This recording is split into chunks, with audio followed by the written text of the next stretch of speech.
Bonjour à toutes et à tous, je suis très heureux de vous retrouver pour cette nouvelle émission. Un vent de changement soufflerait-il dans l'Église belge ? Quelques mois après sa nomination comme nouvel archevêque de Malines-Bruxelles, Monseigneur Luc Terlinden a lui-même nommé 2 femmes à des postes clés au sein de l'archidiocèse. Elles sont toutes les 2 avec nous aujourd'hui en plateau. Rebecca Alsberge, bonjour. Bonjour. Alors vous êtes chrétienne, laïque, mère de famille, vous travaillez depuis des années au sein de l'Église et fin décembre, vous avez été nommée à la tête du vicariat du Brabant Wallon, qui est un des territoires de l'archidiocèse de Malines-Bruxelles. C'est la première fois en Belgique en fait qu'une femme est nommée à ce niveau de responsabilité dans l'Église. Avec nous également Marie-Françoise Bouvroul. Bonjour. Bonjour. Alors, vous êtes également mère de famille, engagée depuis des années aussi dans différents services d'église à Bruxelles. Et le mois dernier, vous êtes devenue l'adjointe du vicaire épiscopal pour Bruxelles, aussi une responsabilité importante. Avant d'aborder les tenants et les aboutissants de vos nominations respectives, je vous propose de découvrir un portrait de Monseigneur Jean-Luc Hutzin qui, pendant 12 ans, a porté la responsabilité du vicariat du Brabant Wallon. Il nous parle de sa mission et aussi des défis qui attendent sa successeur. Regardez, c'est une séquence réalisée par Corinne Owen et Jean-Louis Gios.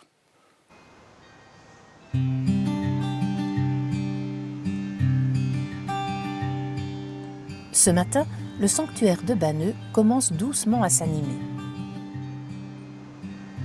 Monseigneur Hutzin rejoint l'église de la Vierge des Pauvres pour concélébrer la messe dominicale. C'est une journée importante où vont se rencontrer autour de la prière les personnes précarisées de différents diocèses. C'est donc l'occasion pour l'évêque de retrouver les fidèles qu'il a l'habitude de croiser dans son vicariat et avec lesquels il aime dialoguer.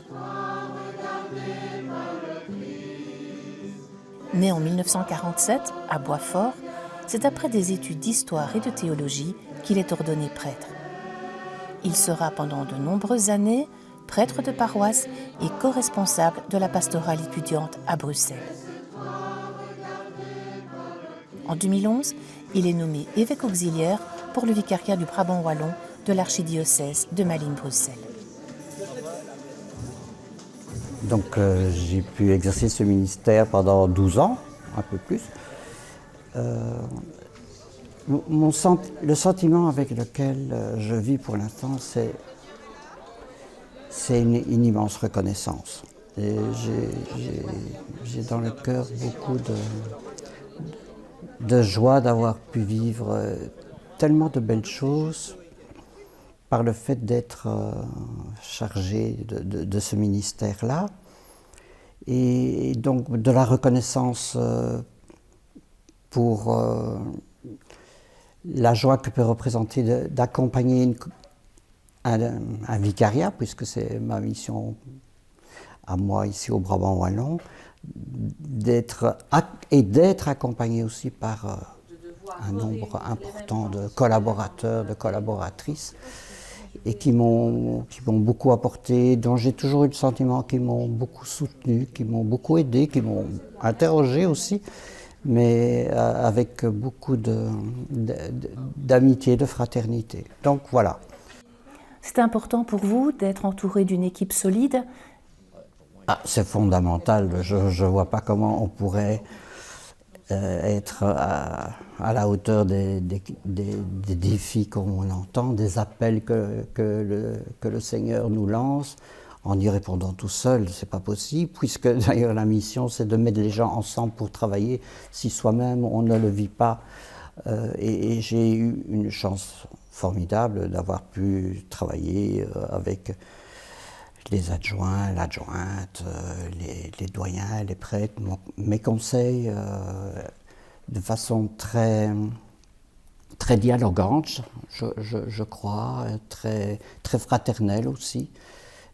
Je crois qu'il y a un climat de cet ordre-là qui règne dans notre Église, et donc c'est très porteur.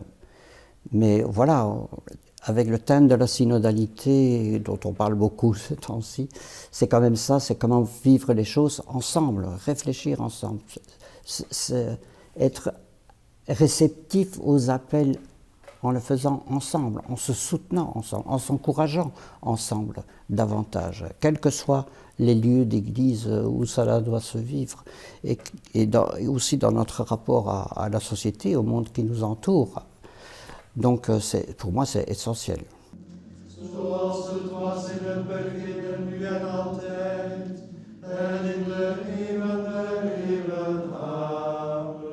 Nous nous retrouvons à l'archevêché de Malines pour le dernier conseil épiscopal de Jean-Luc Hutzat.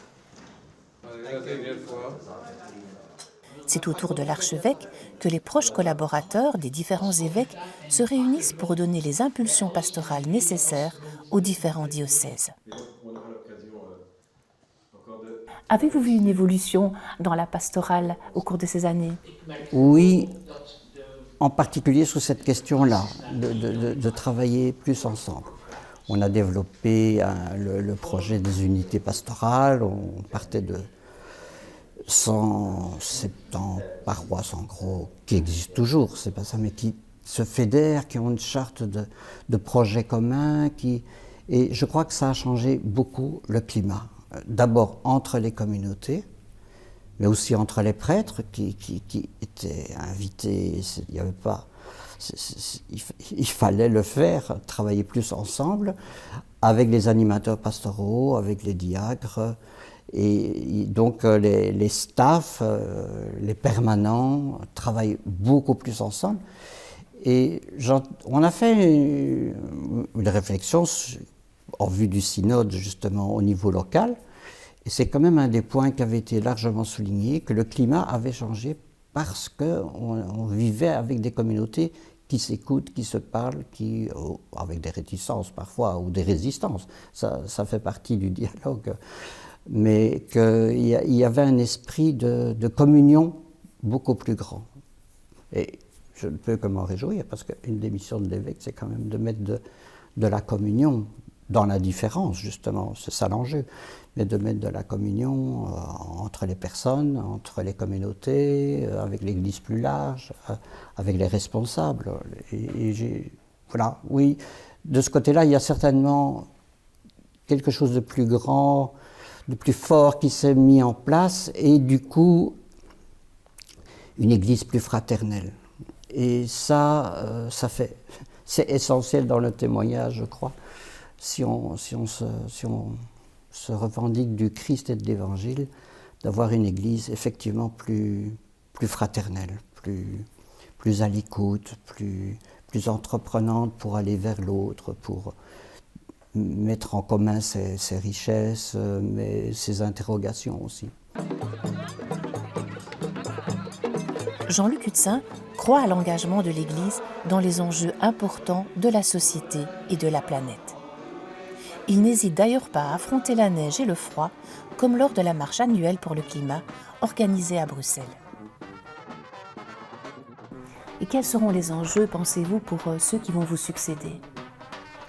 Là, je crois que c'est quand même un enjeu, ce qu'on appelle faire route ensemble, une église où le mot ensemble, faire les choses ensemble, discerner ensemble, prier ensemble, discerner ensemble, à tous les niveaux de responsabilité, ça c'est vraiment un chantier. C'est pas qu'on ne le fait pas, mais on doit le faire plus systématiquement et pas simplement comme une méthode, mais comme quelque chose qui est essentiel à l'identité chrétienne et des communautés chrétiennes, que d'entrer. Nous avons un Dieu trinitaire qui est communion, qui est échange de richesses, qui est donner mais aussi recevoir. Et donc ça fait partie de notre ADN. C'est pas simplement du management amélioré, ça va beaucoup plus loin. Et ça donne de le vivre aussi, avec plus de ferveur et d'ardeur. Je voudrais que ça grandisse encore. Et ça, bon, je cède ce message au suivant. Et donc aussi une église plus fraternelle, je disais, parce que je crois que, je vois bien que c'est ça il faut une église plus évangélique, c'est-à-dire que dans ses façons d'être, ses façons de réagir, ses façons d'accueillir, ses façons de recevoir, de prendre en compte elle soit plus dans, en fait, elle soit plus dans la ligne de la manière dont Jésus faisait. Et c'est pas pour ça qu'il n'est pas exigeant, c'est pas pour ça qu'il n'y a pas des choix à faire, des tris à faire dans ce qui se vit, ce qui se passe. C'est pas simplement être gentil avec les autres, c'est aussi se confronter aux autres, mais avec un style plus évangélique. Et ça, je vois que là où ça se cherche et ça se vit, de façon un peu plus intense, ben là, comme par hasard, c'est là qu'il y a des chrétiens, ou des gens qui demandent à être chrétiens, à devenir chrétiens. Je vois qu'il y a là une fécondité. Quand on voit d'où viennent les catéchumènes, c'est-à-dire ces adultes qui demandent à être baptisés, ou ceux qui reviennent à la foi et qui demandent à être confirmés, par exemple, c'est quand même l'influence de ce climat-là dans une communauté et dans les témoins qu'ils ont rencontrés est assez déterminant quand même. Ben, je vous remercie beaucoup et puis bonne retraite. Merci beaucoup. Voilà pour cette interview de Monseigneur Jean-Luc Hudsin, qui a donc quitté ses fonctions comme responsable du vicariat du Brabant Wallon, reportage qui nous a permis aussi de découvrir certains rouages, certaines coulisses de la fonction, de la façon de fonctionner de l'Église. Alors Rebecca Alsberge, vous étiez justement adjointe de Monseigneur Hudsin. Est-ce qu'en tant que femme et laïque dans l'Église, vous vous attendiez à succéder à un évêque à ce poste au vicariat du Brabant Wallon? Alors, il y a un an, sûrement pas. Et puis ici, les derniers mois, le temps passant, ça devenait une possibilité, sans être une évidence, mais une possibilité, certainement. Et ça vient dans un climat où l'Église est en train d'évoluer, et donc ça devenait tout à fait possible et audible. Marie-Françoise Beauvroul, un peu la même question. Donc vous êtes active dans l'Église de Bruxelles depuis longtemps. Comment avez-vous réagi à cette nomination comme adjointe du vicaire épiscopal?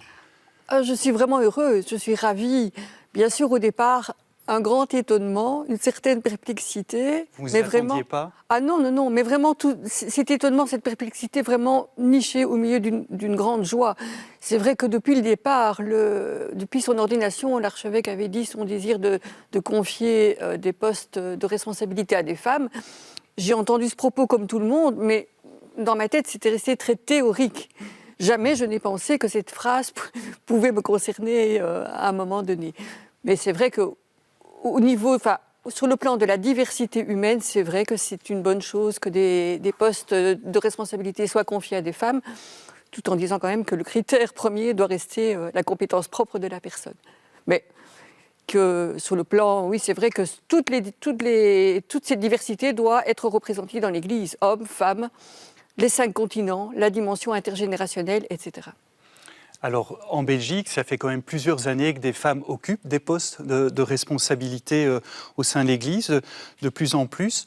Votre nomination comme déléguée épiscopale, encore une fois pour le vicariat du Brabant Wallon, qu'est-ce que ça implique comme nouveauté selon vous? C'est une plus grande reconnaissance encore pour les femmes? Ah, certainement. Les femmes, on est plus que nombreuses dans toutes les paroisses, on est même majoritaires. Au centre pastoral, sur une quarantaine d'animatrices pastorales, il y a moins de 10 hommes. Donc, quelque part, ça met en lumière quelque chose qui est de l'ordre d'une réalité plus que concrète au quotidien. Je dirais que la différence par rapport au moment où j'étais adjointe pendant 10 ans, quand même, c'est le fait sans doute que je succède à un évêque et que j'ai en charge un territoire et pas une compétence. Je dirais que c'est là que se situe sans doute la différence. Quelle serait la différence dans ce rôle entre un évêque et vous, encore une fois, qui êtes une femme? Il y aura des différences, j'imagine, dans la façon de fonctionner. Est-ce que vous faites exactement les mêmes choses ou pas? Alors, ça fait un mois. Donc, pour le moment, je rentre plutôt dans les lignes de ce qui se vivait avant. Mais inévitablement, je vais mettre ma marque. Et je rebondis sur ce que Marie-Françoise disait, pas seulement de femmes, mais de laïcs, en fait, homme ou femme, quelque part, qui est dans le monde et qui est au monde autrement qu'un prêtre. Donc, inévitablement, je vais mettre ma touche. Et il y a des parties que je ne reprends pas dans la mission de Monseigneur et que je ne souhaite pas reprendre.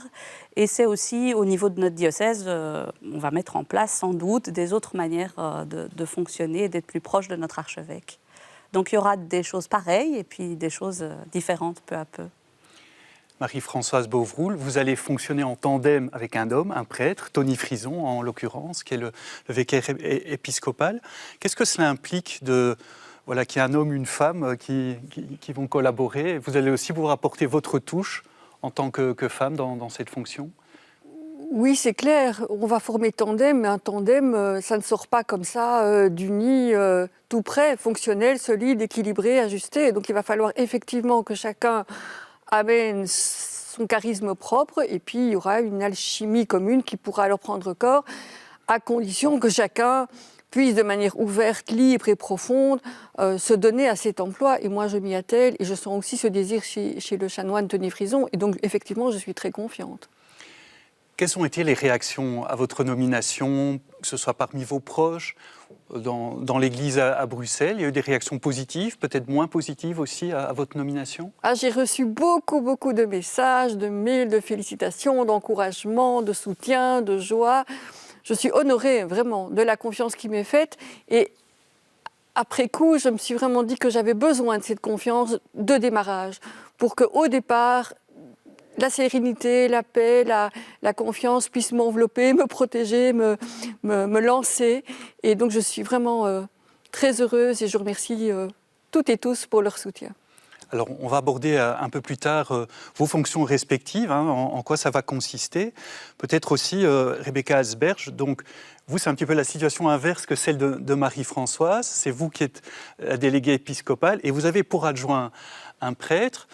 Comment est-ce que des prêtres, pour le dire clairement, réagissent au fait que, d'une certaine façon, une femme aura une forme d'autorité sur eux? Il faudrait leur demander. Pour le moment, comme Marie-Françoise, j'ai eu des retours très positifs. Collaborer avec Alain Demare, mon adjoint, et Éric Mathéus, qui reste encore avec nous, c'est une évidence. On travaillait déjà avant. Moi, j'ai l'expérience de 10 ans de travail en collaboration avec notre évêque. Et donc, ça, c'est assez naturel. Je pense qu'il y a des prêtres qui vont avoir un temps sans doute d'adaptation, mais moi aussi. Et en fait, on est en train de créer ensemble. Et c'est ça que je trouve formidable. C'est un processus de création commune. Alors, on en parle depuis des années au sein de l'Église catholique, mais aussi en dehors. Est-ce que vous pensez qu'aujourd'hui, les femmes ont le rôle qu'elles méritent dans l'Église? Est-ce que la Belgique est peut-être en pointe dans cette question-là? Ou est-ce qu'il faudrait encore pouvoir aller un peu plus loin? Alors, je ne sais pas si la Belgique est en pointe. En Suisse, il y a déjà des personnes qui ont ce poste laïque, femme ou homme. Et j'ai appris il y a peu qu'en France, il y a des délégués généraux dans une vingtaine de diocèses. Donc je pense qu'on est dans une mouvance qui est en train d'agir à tous les niveaux de l'Église. Les synodes le dernier synode et le synode qui aura lieu en octobre prochain en sont un bel exemple. Le pape François synode qui réunit les évêques, mais aussi des laïcs, dont des femmes. Oui. Il n'y aura plus de synode sans qu'il y ait des femmes ou des hommes laïcs présents. Et donc ça, pour moi, ce sont des évolutions très positives. Et on est en chemin, donc l'Église est lente, mais l'Église avance. Marie-Françoise Beauvroul, est-ce que vous, en tant que femme, vous vous sentez à l'aise dans l'Église catholique aujourd'hui? Les milieux que j'ai fréquentés depuis 40 ans que je suis en Église, c'était des milieux intelligents, ouverts, joyeux, au service. Donc oui, là, j'ai vraiment trouvé ma place, et pas une demi-place, une vraie place. Maintenant, sur un autre plan, c'est vrai que mon mari et moi, on avait commencé une formation au diaconat permanent, et on l'a arrêtée, cette formation, pour des raisons de santé, mais à la relecture, c'est vrai, parce que seul mon mari allait être ordonné et que, en fait, le désir venait surtout de moi. Alors, des années après, j'ai fait une retraite de 30 jours autour de ce désir vocationnel qui était en moi sans que ça aboutisse. Et puis, je me suis finalement dit que j'allais avancer avec la grâce de Dieu, qui dépassait tout ce que je pouvais rêver. Et voilà qu'avec ma nomination, la grâce de Dieu éclate au grand jour. Et donc, c'est magnifique. Donc, non, tout n'est pas ajusté en Église, mais il me semble que quand même, quand on reste dans la foi, dans l'espérance et dans la charité, la grâce de Dieu finit quand même par nous piloter tous, hommes et femmes, femmes et hommes. Alors, Rebecca Asberge, quelle sera votre fonction? Qu'est-ce que vous allez faire concrètement en tant que responsable du vicariat du Brabant wallon? Pardon, j'ai failli dire Bruxelles. C'est une question que je trouve parfois rigolote, mais je la comprends, comme si la mission de notre évêque avant n'avait été que liturgique. Mais j'en conviens, c'était ce qu'on voyait de sa mission. Et vous n'auriez pas cette Et moi, je n'aurais pas cette mission qui est plus visible aujourd'hui. Et donc, c'est moi qui vais créer du lien entre les prêtres, les diacres, les animateurs pastoraux, notre archevêque. J'ai aussi en mission toute la gestion du personnel, quelque part, hein, pas toute seule non plus, et en lien avec notre diocèse, mais de voir où peuvent aller les personnes à leur juste place, en fonction des charismes, des compétences. C'est aussi vers moi que viennent des questions, soit d'ordre de projet, soit d'ordre plutôt paroissiaux. Et donc, avec des équipes et avec les adjoints, on porte tout ça ensemble pour que sur le terrain, dans chaque paroisse ou chaque unité pastorale, l'évangile soit annoncé. C'est bien ça la finalité. Et donc, comment j'accompagne, au nom de notre archevêque, pour notre vicariat, toute cette réalité. Marie-Françoise Bouvroul, même question. Vous y voyez déjà un peu clair dans ce que vous allez devoir faire? Mais je rebondis sur ce que Rebecca dit. Effectivement, la question est légitime, mais en Église, c'est toujours ça. C'est à la fois rude et magnifique. C'est à construire. C'est à construire en tandem avec le chanoine Tony Frison, qui en est quand même le pilote. Alors, oui, le cahier des charges, c'est l'accompagnement des communautés chrétiennes et des acteurs pastoraux. Comment va-t-on faire ça? Je l'espère en développant une dynamique d'église synodale et en priant sans cesse, en étant persévérant dans la détresse et actif dans l'espérance, comme disait Paul à ces gens de la communauté de Philippe. Je veux dire, c'est un chemin. Alors justement, qu'est-ce que c'est une église synodale? Vous avez lâché le mot. Alors, pour moi, une église synodale, c'est une église... donc c'est davantage faire église ensemble, comme d'ailleurs le disait Monseigneur Rutsin dans la vidéo, ensemble, non pas comme une méthode, mais comme un fondement. Donc ça m'a beaucoup touchée dans son interview. Donc faire église ensemble, approfondir le processus de discernement, c'est-à-dire en fait anticiper les situations, ajuster son discernement, prendre des décisions, les accompagner, les évaluer, remettre la prière au centre de nos relations, travailler la synodalité, qui décide de quoi? Enfin, je veux dire, au niveau du fonctionnement interne de l'Église, c'est parfois un peu touffu et embrouillé parce qu'il y a beaucoup d'acteurs. Il y a l'archevêché, il y a le vicariat, il y a le doyenné, il y a l'unité pastorale, il y a les aumôneries, il y a les petits groupes. Et donc, chacun, là où il est engagé au service de l'ensemble. Et donc, travailler à la subsidiarité, c'est aussi travailler à la communion. Est-ce que vous voyez, Monseigneur Rutsin aussi a parlé des défis, effectivement, donc cette Église ensemble. Est-ce que vous voyez des défis peut-être plus spécifiques à l'Église à Bruxelles? Alors c'est bien sûr l'accompagnement des communautés chrétiennes, comme je viens de le dire, c'est travailler à la synodalité, à la communion. Alors moi je crois aussi en une Église qui s'engage dans le vivre ensemble. Elle doit être aux côtés des plus faibles. Population très démunie aussi parfois à Bruxelles. C'est clair que la place et la parole des pauvres est primordiale pour l'Église parce que c'est par là qu'elle révèle son identité et sa mission. Et effectivement, en particulier à Bruxelles, avec une paupérisation accrue, mendicité, sans-abrisme, immigration clandestine, prostitution et les nouveaux pauvres qui ont été très durement frappés par les crises sanitaires et énergétiques. Donc l'Église doit effectivement servir des chemins de fraternité aux côtés des personnes en situation de pauvreté. Et elle doit aussi nouer des partenariats avec les pouvoirs publics et avec le monde associatif pour assurer sa solidarité auprès des plus démunis. Rebecca Asberge, quels seraient pour vous les défis principaux de l'Église aujourd'hui, en particulier dans le Brabant wallon? Alors, je ne vais pas répéter ce que Marie-Françoise a pu dire. J'utiliserai un mot en plus pour la synodalité qui est important pour moi, la co-responsabilité. Que nous sommes en train de développer, enfin partout évidemment, mais en Brabant wallon notamment, à l'aide de formations pour outiller nos prêtres, nos diacres, nos animatrices pastorales à mieux comprendre ça. C'est comme dans le monde en général, la gouvernance partagée est en train d'être de plus en plus développée, mais ça ne s'improvise pas de fonctionner autrement. Donc là, je crois qu'on a un véritable enjeu. Je dirais qu'en Brabant wallon, on a aussi un enjeu de pouvoir aller vers les communes, les ASBL, et de pouvoir en même temps, une fois qu'on a été vert, qu'on a loué un lien, pouvoir dire viens et vois. Et moi, je me pose vraiment la question aujourd'hui dans certaines communautés, que donnons-nous à voir? Et donc ça va être pour moi un défi de tous là où nous sommes, nous dire mais qu'est-ce que je donne à voir de cet évangile, de cette bonne nouvelle à ceux que j'invite chez moi. Alors, par rapport à votre expérience, qu'est-ce que les personnes attendent de l'Église aujourd'hui? Je dirais qu'elles attendent qu'on soit proche, qu'on ait un langage qu'elles comprennent. On a une formation rigolote en novembre, je fais court, mais où un prêtre nous racontait que, donc on dit voici l'agneau de Dieu qui enlève, et puis en donnant la communion, l'enfant lui a dit je ne mange pas d'agneau. Et donc, mais on a un enjeu de langage qui est énorme. Et je ne dis pas qu'il faut tout réinventer, mais il faut pouvoir expliquer.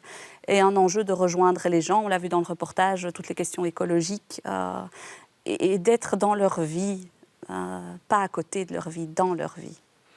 Marie-Françoise Bouvroul, même question, qui va d'ailleurs terminer l'émission. Qu'est-ce que les gens attendent de l'Église aujourd'hui, d'après votre expérience? En très court, de la joie, de la bonne humeur, de l'accompagnement, du soutien, d'un bon discernement pastoral, de la communion. Et pour que la communion soit effective, alors on pourrait renverser la question, qu'est-ce que nous, Église, on attend des communautés pour que les communautés se lèvent?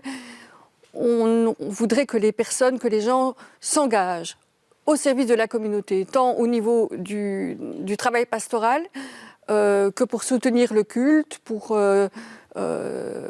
soutenir la gestion économique, pour développer et accompagner des projets de solidarité. Eh bien, mesdames, merci beaucoup d'avoir été nos invités aujourd'hui. Merci d'avoir parlé de vos fonctions et de la place des femmes aujourd'hui dans l'Église catholique. Merci à vous aussi d'avoir été avec nous pour cette émission. Si vous souhaitez la revoir, rendez-vous sur la plateforme Ovio ou sur le site catobel.be. Merci encore pour votre fidélité et à très bientôt pour une prochaine émission.